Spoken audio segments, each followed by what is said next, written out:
저희가요 자유민주를 위한 국민운동을 얘기했는데 자유민주를 위한 국민운동은 이런 의미가 있습니다.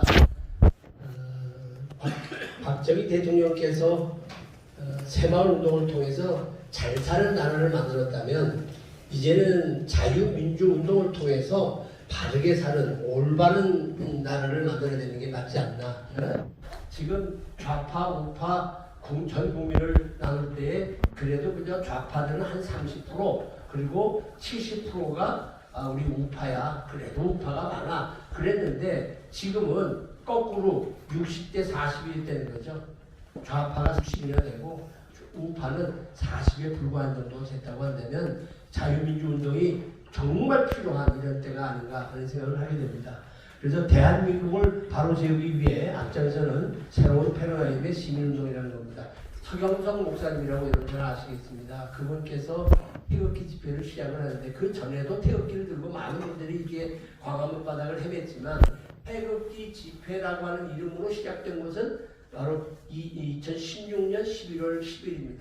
혹시 제가 그 장면을 보여드릴 수 있겠는데 그때에 많이 오신 분들에게 이걸 어떻게 하면 좋을까 하다가 하나씩 제 손으로 이렇게 놓아준 게 있어요. 그 나눠준 게 뭐냐? 옛날에는 대나무에다가 종이로 된 태극기입니다. 저걸 하나씩 들고 흔들면 좋겠다 생각했는데 마침 그게 있어서 그걸 하나 드렸더니 그게 흔들고 그게 태극기 집회의 시작이 됐어요. 우리가 지금 시민운동이라고 하는 말을 우리는 지금 한 번도 해본 일이 없어요. 제대로 시민운동을 한 일이 없어요. 애가 타니까 태극기 들고 나와서 그냥 나라를 구하라고 그러고 야 이거 잘못했어 하고 지적질하는 데에만 급급한 게 우리들의 모습이었다고 생각이 됩니다. 자, 그래서 새로운 패러다임의 시민운동이라고 생각하는데 이건 뭐냐? 건강한 집단 지성을 만들겠다는 겁니다. 누구 한 사람이 야 나를 따르라 나대로 다 하자 그게 아니라는 거죠. 지금 여기도 공동대표를 4분을 세웠는데 앞으로 공동대표를 9분까지 생기면서 그 공동대표들이 의논하셔야 되는 겁니다. 그리고 이 공동대표들은 중앙의 집행위원이 되십니다. 그러면 전국 17개 신도에 5명에서 9명 정도의 공동대표분들은 중앙의 집행위원으로 오시게 되면 중앙 집행위원은 100명 정도가 됩니다. 그러면 그 100명과 함께 집행위원장인 제가 같이 움직이면 되는데 아직 그분들은 100명을 뽑지 않았기 때문에 제가 집행위원장이라고 얘기하기도 좀 그래요. 아직은. 그렇지만 그런 스타일로 일을 하게 됩니다. 전략 전술이 있어야 돼요. 시민운동이라고 하는 것은 전략과 전술이 있어야 되고 행동해야 되고 대안을 제시해야 되는데 우리가 그런 일을 하지 못하고 있지 않느냐 하는 겁니다. 또 광역 단위의 지역 중심의 시민운동을 해야 되는 겁니다. 부산에서 일어난 일은 부산에서 해야 됩니다. 저희 포항의 경우 포스코가 문제가 많습니다. 이사장부터 시작해가지고 배임 문제라든가 이런.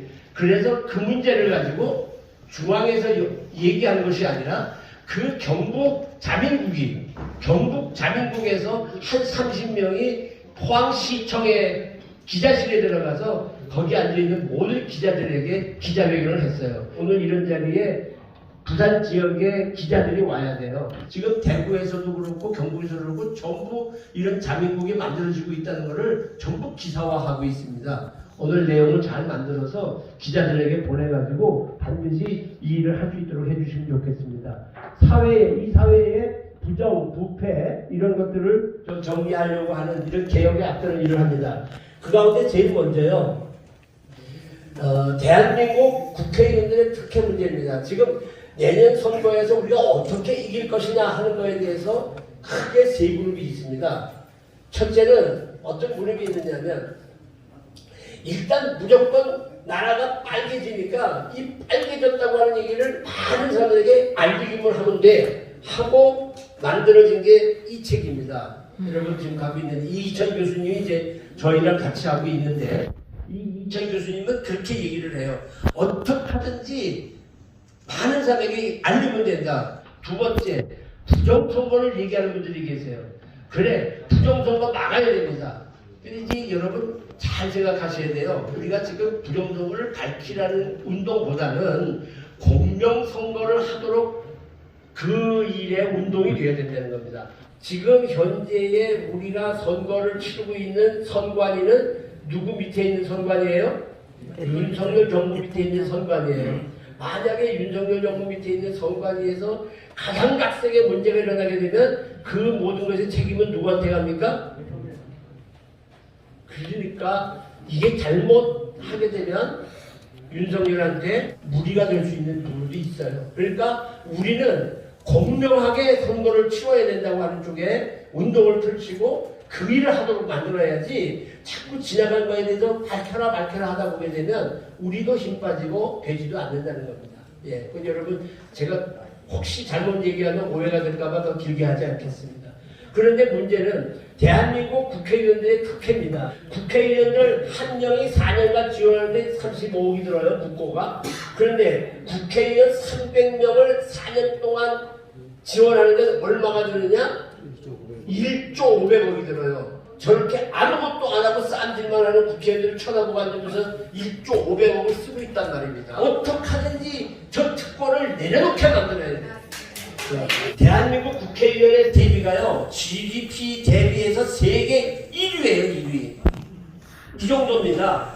그리고 뭐 불체포 특권, 면책 특권을 비롯해서 200여 가지 특권이 있는데 국회를 견제할 수가 없어요. 누구도 견제를 못해요. 제가 제일 듣기 싫은 것 중에 하나가 뭐냐면 국민이 원하는데 나는 안 원하는데 왜 지가 내 국민이냐고. 그러면서 자기가 국민의 대표처럼 얘기하면서 하는 그 꼴은 참 보기가 어렵다는 거예요. 자 보세요. 특권 가운데 연간 경비 쓰는 거 연봉 1억 5천씩 쓰고요. 장관급으로 예우하죠. 국회의원들 차량 유류비 110만원, 유지비 38만 8천원, 뭐 이와 별도로 연간 4,500만원 교통 지원하고 있고요. 교통비에 있어서는 KTX, 국내 선박, 항공기 다 무료로 타고 다닙니다. 저것들이 뭔데 무료로 타고 다니냐고요. 맨날 아주 싸워가지고 나라만 망치고 있는 놈들한테. 예? 보세요. 국내에 의원 전용 무료예요. 주차장, 이발소, 미장원, 헬스장, 목욕탕, 한의원, 양의원 가족 포함해서 다 무료로 쓴다고. 뭘 잘하는 게 있다고. 여러분 이런 거 보면 속 안 터져요? 가서 그냥 다 끌어내리고 싶어 진짜로. 그거 한번 해줘. 이게 지금 국회의원 운영 지원비가 이 정도예요. 이게 어마어마합니다. 이거를 견제할 수 있는 세력은 누가 있냐? 국민밖에 없어요. 그래서 저희가 자유민주를 위한 국민운동을 하면서 자유민주를 위한 국민운동은 제대로 된 시민운동을 해보겠다는 겁니다. 이거는 앞으로도 계속 할 일이고 저희가 10년 이상을 앞에 두고 차근히 밟아가는 것 중에 하나예요. 근데 지금 당장 급한 건 내년 4월 총선이잖아요. 그래서 그 총선을 위해서 국회 개혁 추진단이라는 걸 만들어서 이 일을 하겠다는 겁니다. 그게 아까 최태우 회장이 얘기하는 거고 똑같은 얘기이기 때문에 공동대표로서 그 자유시민연합을 얘기해도 내가 가만히 있었던 거예요. 그래서 추진단을 만들어서 국민을 위해 봉사하겠다고 하는 서약을 좀 받고 시작하자. 이런 캠페인 벌이자. 특권과 특혜 대폭 축소하는 국민운동 캠페인을 벌이자. 의정감시단을 출범시켜서 국회를 감시하는 활동을 하자. 의정백서 만들자. 후보 단위로 하자. 이런 건데 이게 예전 정신년 때 한번 하고 있어요. 혹시 기억나시는지 모르겠어요.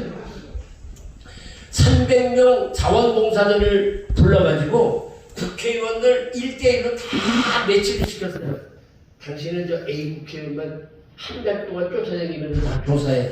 그러면 그 전날 밤 A 국회의원이 전날 밤 술 처먹고 그 다음날 본회의에 나와서 몇 분 동안 졸았는지 몇 분 동안 자빠져 잤는지 아니면 무슨 발의를 했는지 혹시 그 의장을 회의장을 떠나가지고 몇 분 동안 나갔다 들어왔는지 전부 조사를 하게 해가지고 의정 백서를 만들어가지고 언론에다가 뿌렸다고요. 그랬더니 서경석 목사님 바지가랑이 붙잡고 우리를 죽이려고 뭔 일을 하시냐고. 그 정도로 좀 두려워야 돼요. 국민하기를 아주 우습게 한단 말이에요. 펴달라고 할 때는 선생님 뭐 이러다가 딱 만나가지고 진짜 국회에 딱 되면 누구시더라 어디서 봤더라 이런 짓거리를 한단 말이에요. 그런 사람은 뽑지 말아야 되는 거예요. 우리를 위해서 봉사할 수 있는 사람이 뽑아줘야 돼요. 자, 국민을 위해 봉사하겠다는 서명과 함께 이 의정부에서 만드는 문제 얘기 드렸어요. 조금 이제 구체적으로 얘기. 제가 253개 선거구를 전부 조사했어요. 선관위에서 이렇게 만들어지진 않아요. 자, 예를 들어 하나만 들어볼게요.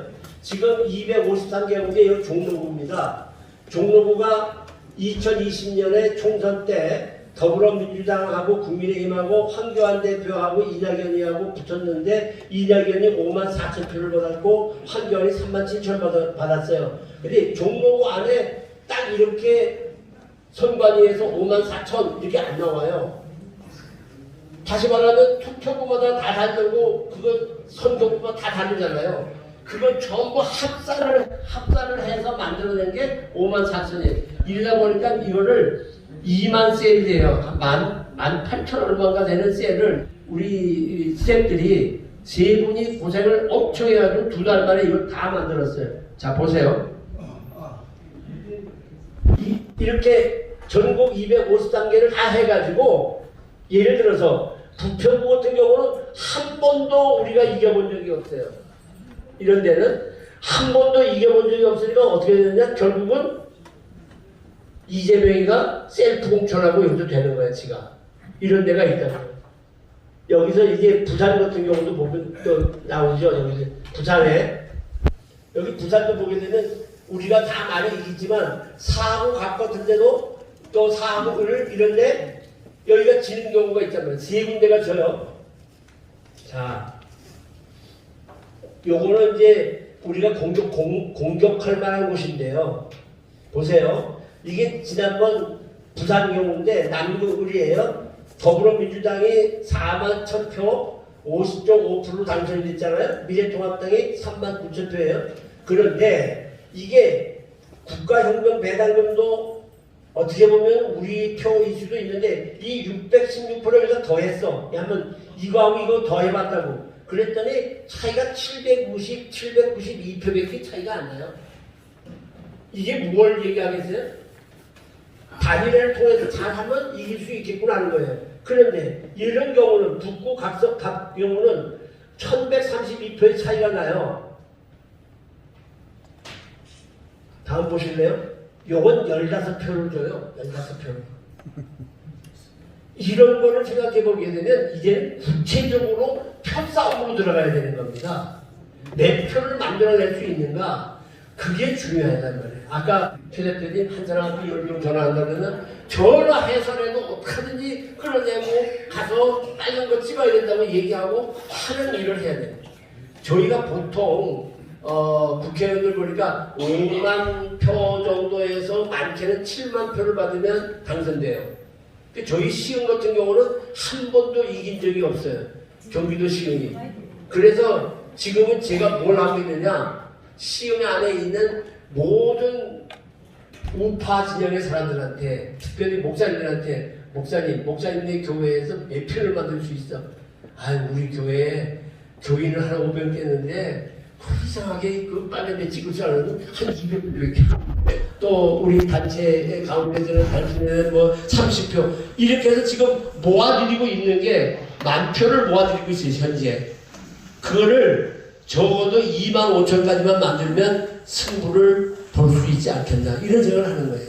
이게 그냥 쉽게 지금 이거 다 잘 될 거니까 넘어가지, 절대 그렇게 해서 될 일이 아니라는 걸 아셔야 됩니다. 253개를 다 이길 수가 없지만 여기 보면 종로구에 같은 경우 더불어민주당하고 국민의힘하고 17,000표로 집니다. 그렇지만 대통령 선거 때 이재명과 윤석열의 경우는 3,000표로 이겨요. 3,000표를 이기니까 이 종로구 구청장 뽑을 때 지방선거에서도 3,000표를 이겨요. 그러면 이게 무슨 말이에요? 표심이 이렇게 우파 쪽으로 옮겨갈 수 있다는 얘기예요. 부산은 지난번에 3곳 졌으니까 올해는 어떻게 하든지 3곳을 다 좀 차지해 주기를 부탁을 드립니다. 지난번 서울의 강서구청에 자유통일당에서 마지막까지 고영일 후보가 나갔어요. 그래서 몇 프로 받았습니까? 0.6% 받았어요. 표수로는 얼마를 받았느냐? 1263표를 받았어요.